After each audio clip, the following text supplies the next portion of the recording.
Olá, Pedro. Tudo bem com você, meu querido? Grande Renê, comigo tudo certo e com você? Como é que estão as coisas aí? Tudo bem também, cara. Muito obrigado aí, viu, de você ter se disponibilizado a bater esse papo aqui comigo, contar um pouquinho mais dessa nossa área de gestão de serviços, ITSM, governança. Cada hora a gente dá um nome diferente, mas são todas essas coisas aí. Isso é, eu que agradeço, cara. É uma grande honra, um grande prazer poder fazer isso aqui. Maravilha.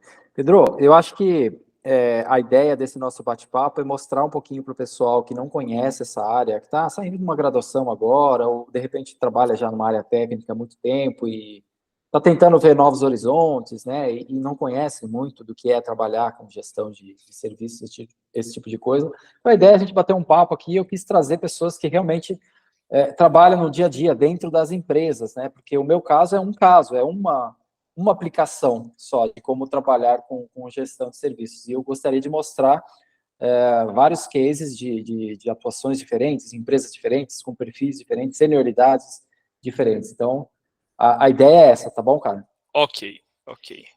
Pedro, eu queria começar te perguntando o seguinte: você faz o que hoje? Onde você trabalha? Se você puder compartilhar onde você trabalha e o que você exatamente faz hoje? Certo. Bom, eu trabalho, primeiro, antes de tudo, né? Pô, um abraço para quem está vendo a gente aí também. Boa tarde, bom dia. Eu trabalho no Banco Safra, né? É um banco com bastante atuação aqui no Brasil, né? E eu trabalho com gestão de nível de serviço e gestão de problemas lá, também com AITO, né? Uhum. Então, aquelas questões de resolução de problema, que acredito que nós vamos falar daqui a pouquinho também o que é essa resolução de problemas, né? Identificação através de incidentes, e nós estamos também começando com a questão de nível de serviço, tá? Então, fazendo o controle de algumas métricas de serviços, né? Serviços de Uhum. tecnologia. Então, nós fazemos esse controle para entender como está a saúde do ambiente. Legal. Você falou várias coisas interessantes aqui que eu queria explorar com você, Pedro. Você falou que você atua hoje aí dentro do banco com gestão de problemas e gestão de níveis de serviço. Estão começando a endereçar a gestão de níveis de serviço. Então, só para ficar claro para o pessoal aqui, quando a gente fala de ITIL, o ITIL é um framework que endereça uma disciplina da área de tecnologia que é a gestão de serviços. Então, o ITIL é muito conhecido, ele praticamente nasceu junto com a disciplina de ITSM, então, às vezes, eles até se confundem, tá? Mas a gente, só para deixar claro, o ITIL é um frame que ajuda as empresas a adaptar as suas práticas de gerenciamento de serviços. Ele é o mais popular e por isso que todo mundo fala nele. E gestão de problemas e gestão de níveis de serviço são duas práticas que são, inclusive, preconizadas dentro daquelas 34 práticas do ITIL, e que, em algumas empresas, elas são incorporadas em fluxos de valor mais complexos, e em outras empresas maiores, como é o caso do Banco Safra e outras empresas grandes, elas se tornam áreas, né? Você pode encontrar áreas que realizam, que executam essas práticas individualmente. Então, é comum a gente encontrar um departamento, uma área que cuida de gestão de problemas, uma outra área que cuida de gestão de mudanças, esse tipo de coisa. Então, isso é já um toque inicial. E aí eu queria que você explicasse com as suas próprias palavras o que significa gerenciar problemas, né? Para o pessoal que nunca ouviu falar de incidente, problema, requisição, o que é gerenciar problemas, assim, de uma maneira simples, assim, para Tranquilo. ficar claro. Tem um exemplo que eu gosto bastante, né? Ele acaba. Isso é como eu explico para meus pais, para o meu sogro, para minha sogra. Então, as pessoas acabam entendendo porque a gente acaba trazendo para o nosso dia a dia. Antes de tudo, assim, o que nós encontramos em área e o foco maior de tudo é redução de incidentes. Aí nós já vamos chegar lá em problemas. E o que é um incidente? Um incidente é quando acontece algo que não estava previsto. Alguma coisa alguma coisa fica lenta, algo não sai do jeito que deveria acontecer. Existem incidentes de diversos tamanhos, diversos impactos também. Então, nós temos em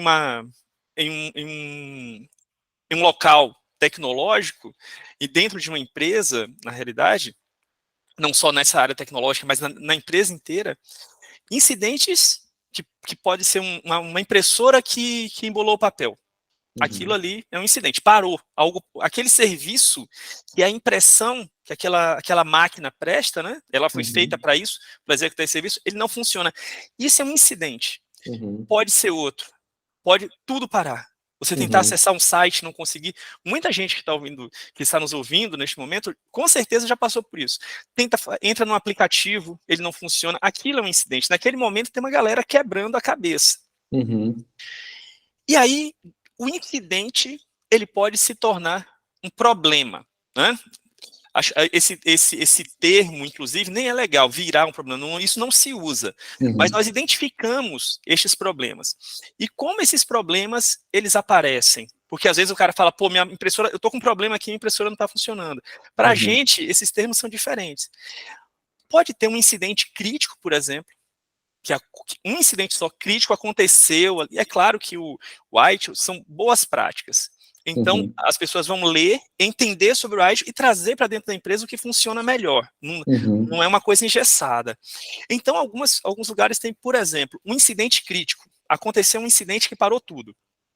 É preciso, ok, então aquele fogo está pegando dentro da empresa, né? Está todo mundo correndo, um incidente aconteceu. As pessoas, os técnicos, os analistas, eles resolvem aquilo ali. Nada fica parado para sempre, eles resolveram, beleza. Tudo voltou ao normal? Ok. Então nós vamos abrir um incidente, abrir um problema, criar um ticket de problema para investigar aquilo. E qual é a intenção da resolução do problema? É não deixar o incidente acontecer novamente.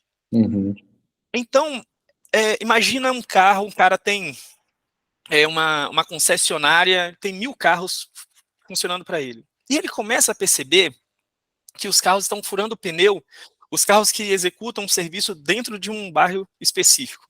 Ali fura mais pneu que em outros lugares. Cada vez que esse pneu fura, o que acontece é um incidente. Aquilo não estava sendo esperado.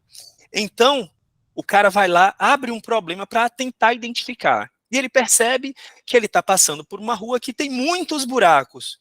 Solução para isso? Mudar de rua, sei lá, qualquer outra coisa. Ou de repente ele encontra uma forma diferente de fazer. Vamos deixar um pneu diferente aqui, um pouco mais duro. Não sei. Ou seja, as pessoas também precisam trabalhar com uma certa criatividade aliada à técnica para encontrar uma solução, para fazer com que o pneu dos carros fure menos. Só que, cara, dentro de qualquer organização grande, são diversas tecnologias. Então, tem sistemas próprios, sistemas de terceiros, servidores diversos, conexão com nuvens, banco de dados, servidores, né, que estão no local, servidores físicos. E alguém pode perguntar assim, se o cara ele vai resolver um problema, se ele trabalha com isso, ele conhece tudo. O cara conhece desde linguagem de programação até impressora. E isso não é a verdade. O que eu faço, eu nem preciso ter um conhecimento técnico muito grande, mas a minha ação é facilitar a resolução deste problema. Então, eu crio o registro, identifico a pessoa responsável, facilito reuniões, reúno as pessoas para que as pessoas conversem, peço datas, sabe? Quando nós podemos, não sei a data da resolução, muito comum isso acontecer, ok, então, semana que vem a gente conversa de novo, tenta achar a data aí, cara, isso é importante. Por quê? Porque aquele incidente, ele pode acontecer novamente, né? Então, o número de incidentes, inclusive, é muito grande, né? Em qualquer empresa grande. Então, você tem aí 2, 3 mil, alguns lugares têm 100 mil incidentes, né, dependendo do tamanho da organização, por mês. Problemas é um número bem menor. Tá? Então, se você tem, por exemplo, 2 mil incidentes acontecendo no mês, você pode ter 5 problemas que serão tratados ali. Por quê? Tem muita coisa que acontece, com esse exemplo da impressora, não vale a pena. Você vai investir na impressora para não embolar papel? Não vale a pena. Aquilo não acontece sempre, o impacto é pequeno, existe uma forma de resolver aquilo rapidamente. Você tem que escolher as batalhas que você quer entrar. Exatamente. Inclusive, tem problemas gigantescos que impactam muito, que a solução não é encontrada também. Ele fala, não encontro. aquilo, ele se torna um erro conhecido. Nós já sabemos que vai acontecer, mas você precisa ter uma solução paliativa.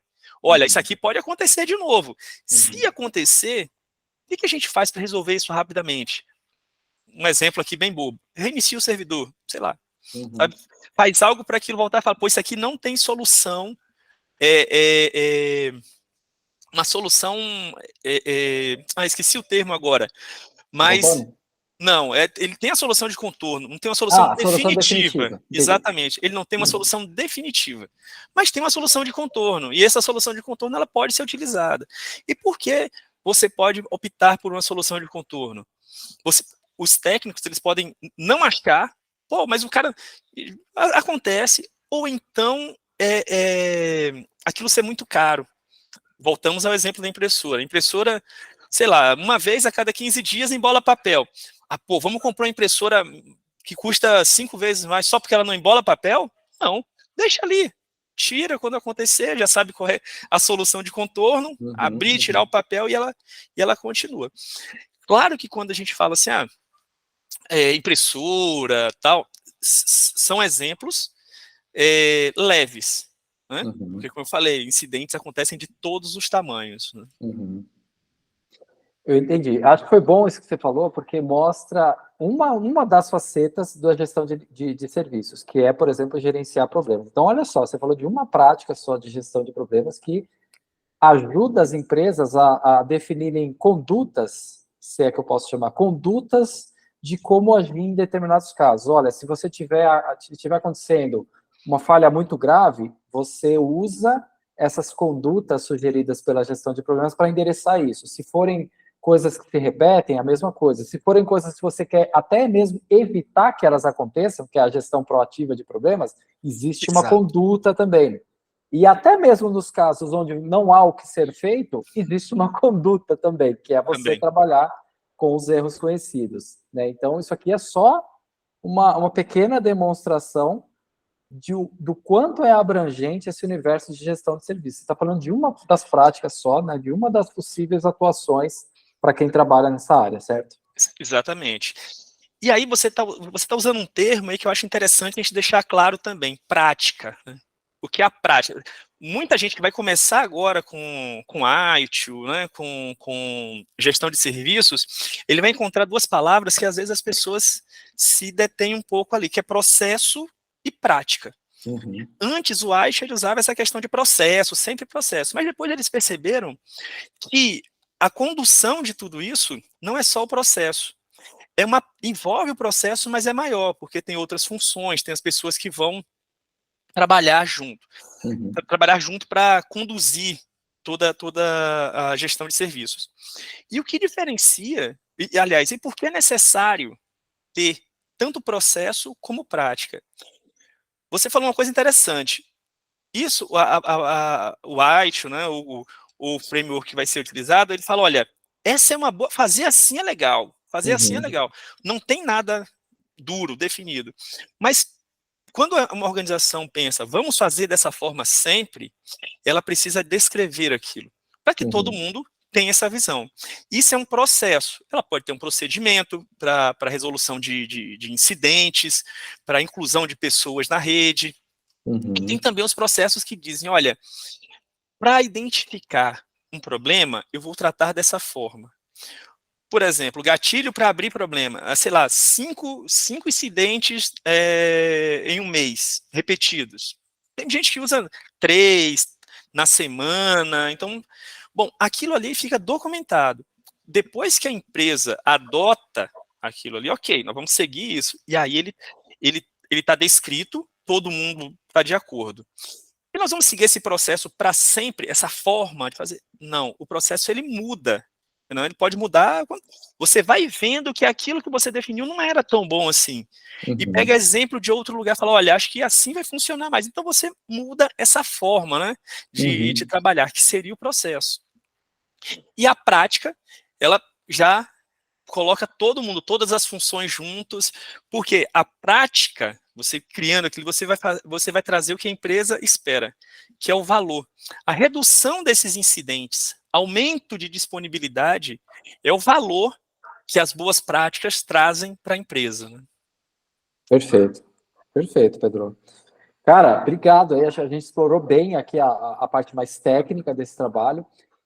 Agora, voltando um pouco para a questão de carreira, né? Hoje você já ocupa esse cargo, que são cargos, digamos, com pessoas mais sênior, digamos assim, que já têm alguma experiência na área. O que você fez antes disso, Pedro? Como foi a sua evolução, assim? Você já começou a trabalhar direto com gestão de serviços? Por onde você começou? Onde foi sua porta de entrada? Na realidade, o meu segundo grau, eu sou técnico agrícola. Técnico agrícola. Técnico agrícola. Então, comecei Eu como diria. técnico agrícola. Tá? Fiquei num colégio interno no sul de Minas, 3 anos, aprendendo a mexer com trator, com animal, cuidar de plantas e tal.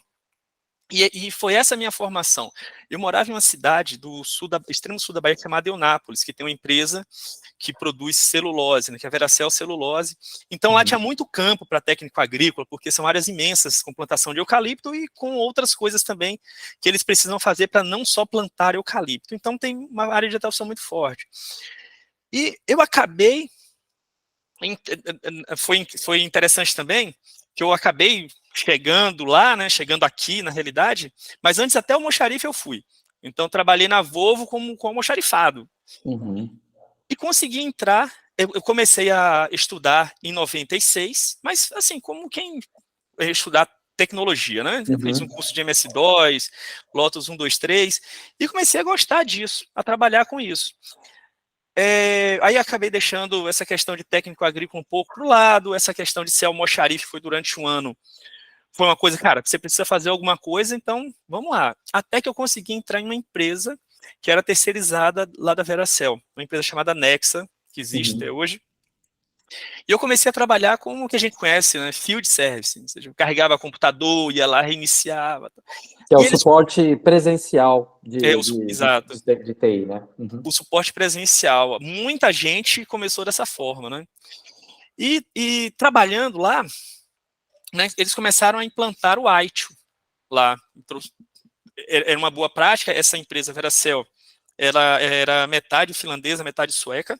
Então eles já tinham, essa empresa também pertencia à Stora Enso, então eles já tinham boas práticas ITIL, eles sabiam que aquilo funcionava. E começaram a implantar, e foi pedindo para todo mundo começar a estudar aquilo. Mas eu estava na área de uma área técnica, eu falei, pô, eu vou fazer igual meus amigos aí, cara, tirar certificação de Microsoft, Windows Server e tal, SQL. Aí um gerente, a gente conversando, ele falou, cara, olha, o que vai bombar no futuro é governança de TI. Tudo isso aqui que você está vendo precisa ser gerenciado de alguma forma. Se você quiser ir para a área técnica, não tem problema nenhum. Porém, quanto mais você se especializar tecnicamente, mais você vai ser consumido por isso. Você vai ter mais responsabilidades e tal. Na área de gestão, ela é uma área, vamos falar assim, mais palatável. Você entende, cria e você gere aquilo ali. Então, você gere as pessoas, e quando a gente fala, muita gente até confunde, né? Gestão, você virou um gerente? Não. Você está conduzindo aquela prática. Então, foi o que eu falei um pouco atrás. É uma liderança funcional e não hierárquica. Né? Exatamente, exatamente. Você conversa com as pessoas, tem a facilitação de reunião, tal, coloca as pessoas para conversarem. E eu decidi fazer isso. E aí, no meu grupo, eu fui o primeiro que tirei uma certificação ITIL na época, ITIL V2, lá. E de lá para cá, sendo sincero, só tenho gratas surpresas, assim, porque é uma área que muita gente, muita empresa busca, né? Uma área que encontrar bons profissionais não é tão difícil assim, mas eu vejo que a concorrência é menor do que áreas técnicas, área de desenvolvimento, por exemplo. Então, sempre que eu converso com alguém, esse exemplo eu dou para todo mundo. Eu falo, cara, eu acho que você deslanchar na carreira é mais fácil indo para a governança, né? Que, lógico, né, não precisa ser só ITIL, né? Tem outros frameworks também, né? COBIT. Como você disse no início, o mais popular é o ITIL. Então, algumas empresas até buscam outros frameworks, mas assim, ITIL é o carro-chefe. Eu concordo. Eu acho que o White estabeleceu o idioma dessa parada aí. É o idioma, assim, né? Cara, é dali que saem as expressões que a gente conhece hoje, incidente, problema, SLA, essas coisas saíram do White. É o idioma, é como se fosse o inglês. Você entendeu? Se você não sabe White, você não vai conseguir falar as expressões que essas empresas usam no dia a dia, né? E outra questão também interessante é que, assim como áreas de desenvolvimento, por exemplo, a IT tem em todo lugar do planeta. Então, se alguém, por exemplo, pô, eu quero trabalhar, aprender isso aqui, mas eu quero, sei lá, trabalhar em Portugal, trabalhar no Canadá. Tem, claro. Não é só com isso que você vai. Tem a questão da língua, tem outros fatores, obviamente. Mas isso pode ser uma porta de entrada também, porque empresas no mundo inteiro utilizam esse framework, né? O ITIL. Inclusive, além disso que você falou, tem a questão da própria certificação, né? Que quando você toma uma decisão de investir em uma certificação, por exemplo, nem toda a graduação aqui no Brasil, ou até mesmo algumas pós-graduações, nem todas elas são reconhecidas fora do Brasil. Uma certificação do ITIL, ou algumas outras, mas o ITIL, por exemplo, é uma certificação universal. Você pode fazer exame em português, mas quando vier o certificado, ele é válido no mundo inteiro. Todo mundo reconhece essa certificação, seja para uma vaga na Suécia, na Finlândia, no Japão, em Taiwan, sei lá, onde você estiver, ela é válida. Eu acho que isso é um ponto bastante importante também, com relação às certificações. E aí tem, você citando essa questão de certificação, é um ponto muito importante. Assim, a certificação, né, é como se fosse um diploma, diferente, é reconhecido no mundo inteiro, mas eu acho extremamente importante a pessoa ter essa certificação mesmo básica, porque isso comprova que você sabe aquilo que você fez a prova, você entende do que está falando. Aí alguém que está nos ouvindo pode pensar assim, pô, mas é muito básico, né? O que eu sei, eu fiz a certificação, mas eu não tenho uma experiência prática. Mas às vezes o mercado quer isso. Quer saber que você sabe. Um advogado aqui no Brasil, ele pega aquele diploma ali, ele vai para o mercado, ele vai começar. Mas ele precisa ter aquele diploma, ele precisa ter a comprovação que ele estudou, que ele foi a fundo, que ele está à frente de outras pessoas que não sabem nada, né? Sabe uma coisa que eu gosto de falar com relação a isso, Pedro? Que até a analogia com os advogados funciona também, que a certificação, mesmo que você não tenha experiência, ela permite um voto de confiança. Exato. Por exemplo, quando você contrata um advogado, você não conhece o trabalho dele. Vamos supor, eu não conheço o trabalho desse cara, mas ele tem a OAB. Aí você fala, o cara tem a OAB.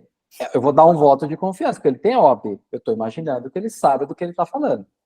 A mesma coisa um profissional com a certificação. Cara, eu não sei como esse cara trabalha ainda, mas ele tem a certificação. Eu estou dando aqui um voto de confiança. E isso, cara, serve para vários processos seletivos hoje, usam certificação como filtro. O cara bota lá, tem a certificação? Tem. Não tem, porque são muitos candidatos. Uma das maneiras de você filtrar é fazendo isso.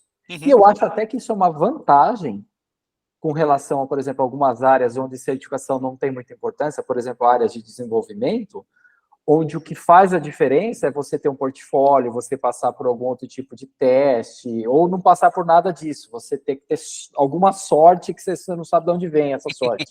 Né? O cara quer que você tenha experiência sem você ter experiência, então você não tem nem a oportunidade de começar. Então, acho que, nesse sentido, a área de governança, ela é até... Como é que eu posso encontrar a palavra? Ela é receptiva para pessoas que estão ingressando na área, porque você tem a chance de ganhar um passaporte, esse voto de confiança, através de uma certificação, o que em outras áreas isso não é possível. Além de você tem toda a razão, isso é extremamente importante, assim, e tem uma questão também, que eu estava pensando. O cara, eu, por exemplo, tenho a certificação, tenho trabalho já na área há bastante tempo, né, desde 2004 e tal, mas será que só eu preciso saber de IT? Não, o meu cargo é de especialista. Mas se todo o time também não souber, o diretor, o gerente, a minha coordenadora, tal, as minhas lideranças, eles precisam saber o mínimo daquilo ali. Não existe hoje um gestor de tecnologia que não saiba o que é IT. Pô, não existe isso. Todo mundo, pelo menos, sabe o que é. Estudou um pouco, Por quê? Porque o foco, vou ser um pouco repetitivo, mas o foco é reduzir ao máximo o número de incidentes, resolver o maior número de problemas abertos, fechar aquilo, resolver definitivamente. Então, quando você vai usando esses termos ou conversa com alguém, as pessoas precisam saber o que é isso. E até expandir um pouco, né? Saber o que é um CMDB, né? Saber o que é um SLA, um acordo de nível de serviço, saber como aquilo funciona, nem que seja o básico. Sim, Né? sim. Eu concordo, cara. Eu acho que até mesmo as pessoas que trabalham em áreas técnicas deveriam saber isso. Que de novo, eu caio naquela fala do idioma. Fala, cara, você conhece muito bem o idioma, mas você vai falar com uma área técnica que não sabe do que você está falando, não vai dar, porque gestão de serviços é uma coisa que não é conduzida por uma pessoa só. São várias pessoas, é uma atuação em conjunto. Então, se você tiver times que estejam num grau muito baixo de maturidade e de conhecimento sobre isso, você também tem uma certa dificuldade de fazer as coisas acontecerem. Porque a pessoa está falando um outro idioma, não está falando a mesma coisa. Exato. E eu sinto uma baita dificuldade, por exemplo, quando as pessoas falam, para quem que serve a certificação ITIL? Para quem deveria ver? Cara, todo mundo. Todo mundo. É uma certificação coringa, cara. É diferente de uma, sei lá, uma certificação em Azure, por exemplo. Cara, se você trabalha com tecnologia Microsoft e é técnico, o Azure vai te ajudar. Mas se você trabalha num ambiente que só tem Amazon, a Azure não vai te ajudar em nada. O ITIL não, cara. Você trabalha com desenvolvimento, possivelmente você vai se aproveitar. Você trabalha com gestão de projetos também. Você trabalha com processos também. Com qualidade também. Você trabalha numa central de serviços também. Você gerencia um departamento de TI muito, né? É muito importante. Então, fica difícil encontrar alguma atuação onde, em TI pelo menos, onde o ITIL, ou esse conhecimento sobre gestão de serviços, né, que se engloba o ITIL, não seja relevante. Sim. Eu não sei se você tem a mesma opinião, mas eu não consigo encontrar uma área onde isso não seja importante. Sim, não, perfeito. E eu já fui consultor um bom tempo, assim, muito tempo, acho que até 2020 eu fui consultor, né? Então, eu trabalhava em uma empresa, mas atendia outras empresas implantando o ITIL ou desenvolvendo, criando processos ali dentro, mapeando processos e tal. E encontrava pessoas que tinham conhecimento sobre ITIL muito, muito baixo. E isso é muito ruim, porque a pessoa que está trabalhando ali, ela precisa entender o que é uma boa prática, o porquê fazer dessa forma. Tem a gestão de mudança, que controla, né, tudo que o desenvolvedor faz para colocar na produção.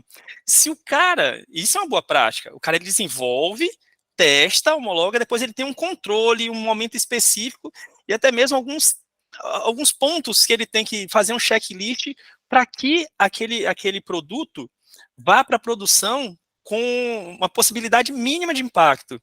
Se o cara ele está acostumado a desenvolver a implantar a hora que ele quer, fazer da forma que ele quer, e isso às vezes é só um costume, não é por mal, ele já está acostumado a fazer isso, já entendo.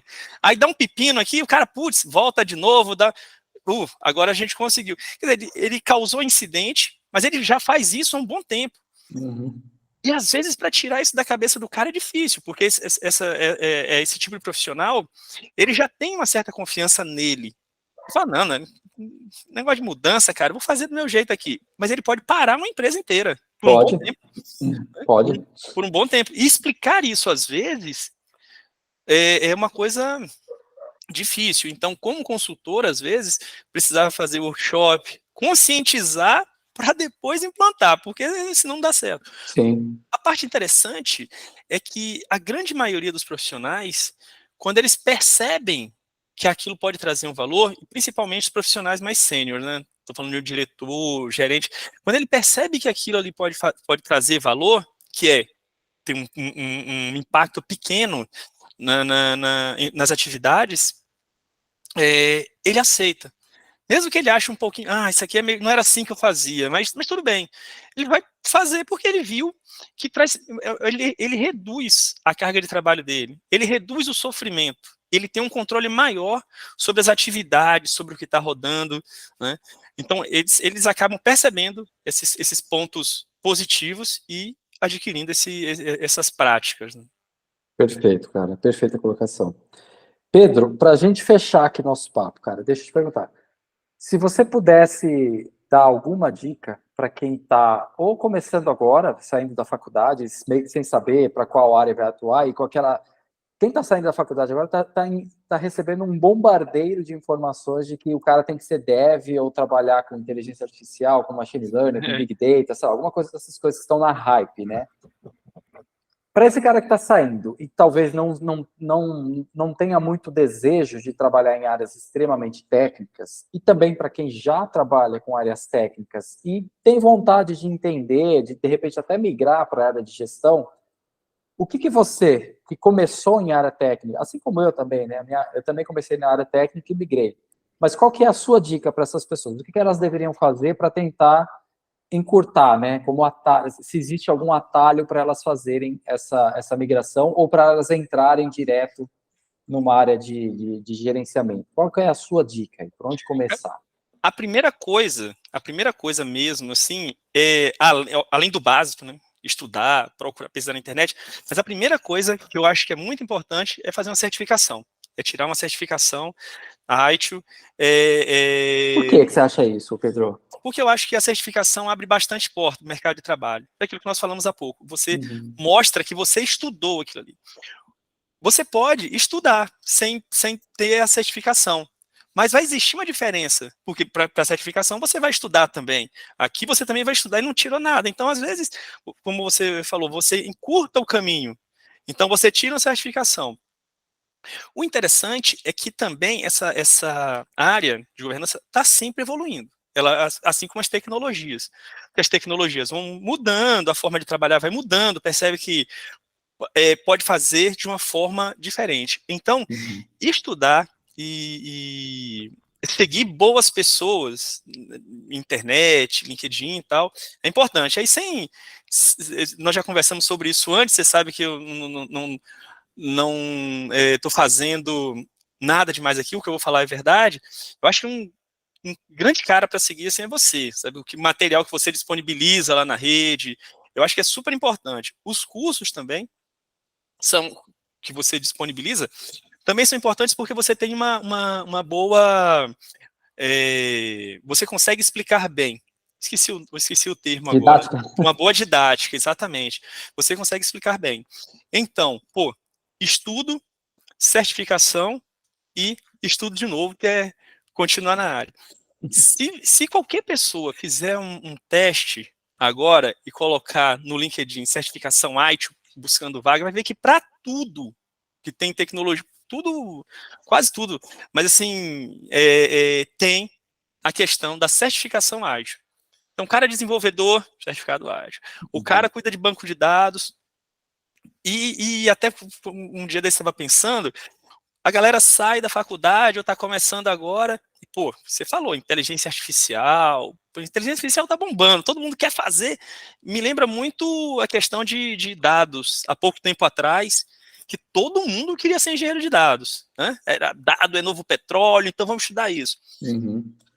Aí veio o metaverso. O metaverso não decolou, mas veio a inteligência artificial. Quer dizer, essas coisas vão mudando. Porém, para tudo isso, a boa prática ela tem que ser exercida ali. Então, o cara que é engenheiro de dados, o cara que é desenvolvedor do metaverso, sei lá, nem sei como funciona esse direito, mas desenvolvedor do metaverso, o cara que desenvolve robôs, né? O cara que trabalha com isso, com aprendizado de máquina, ou até mesmo o cara que desenvolve em Java, por exemplo, né? Todo mundo ele precisa ter o conhecimento ágil, e as empresas que vão buscar esses profissionais vai ter isso lá. No mínimo, vai ter um desejável lá.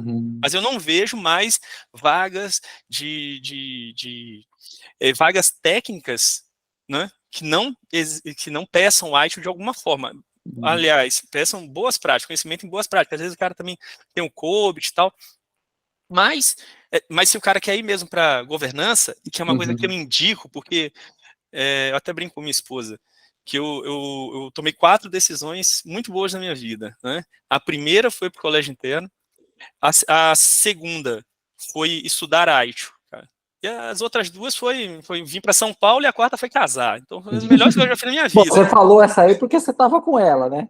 Aí você teve É verdade, é verdade. São coisas que mudam a vida. Eu acho que se eu não tivesse aceitado o conselho uma vez até mandei um e-mail para ele, Jabson, lá da Veração, ele está até hoje lá.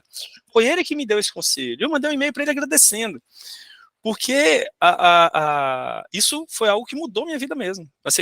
Note, eu era técnico agrícola, né? Então poderia ter continuado lá, não, mas escolher governança, escolher gestão de serviço foi uma ótima escolha na minha vida. Muito bom, cara. Eu acho que a sua história mostra que não existe o caminho exato para você chegar, né? Tanto que eu estou conversando com outras pessoas e cada um tem mais ou menos caminhos distintos. O seu realmente foi surpreendente, né? Técnico agrícola, mas a gente percebe que todo mundo pode ter caminhos distintos e pode chegar em algum momento a trabalhar com governança, com gestão. Sim, sim. E eu acho que o caminho, pelo menos todo mundo, estamos entrando num consenso aqui que tem a ver com estudo, tem a ver com você conhecer a área, tem a ver com você investir em certificações, ao mesmo tempo que você adquire experiência, você continua investindo, né, no seu lado acadêmico. Então, me parece que a gente tem um consenso aqui sobre qual seria o caminho para ingressar nessa área. E só um adendo, né? A gente falou, técnico agrícola, tal, beleza, mas eu fiz isso no 2º grau. Depois eu fiz administração de empresas e agora, finalizei ano passado, gestão de tecnologia da informação pela FIAP. Ou seja, não dá para parar de estudar. Não dá. Mas é interessante porque é bom. Quando você percebe isso, você percebe as mudanças, AITO V2, V3, de repente AITO 4. Até detalhe, por que não tem o V4, né? Então ele explica os motivos. Uhum. Então acho que isso é muito importante, sim. Legal, Pedro. Cara, obrigado aí pelo bate-papo, foi super prazer aí conversar com você. Obrigado por ter disponibilizado esse tempo aí para bater um papo aqui com a gente, contar um pouquinho aí, até mais detalhes aí da sua carreira. Então, fico super agradecido aí. Espero poder contar com a sua participação aí mais vezes. Cara, eu que agradeço, é um imenso prazer conversar com você e contar também a história. Legal, né? Esse negócio de falar da própria vida é interessante, né? É a palavra que a rapaziada mais gosta de usar, que é eu. Então, ter a oportunidade de falar é muito legal também, viu? Muito obrigado pelo convite, Renê. Legal, então, Pedro. A gente se vê em breve. Muito obrigado, viu? Um grande abraço, até mais. Valeu.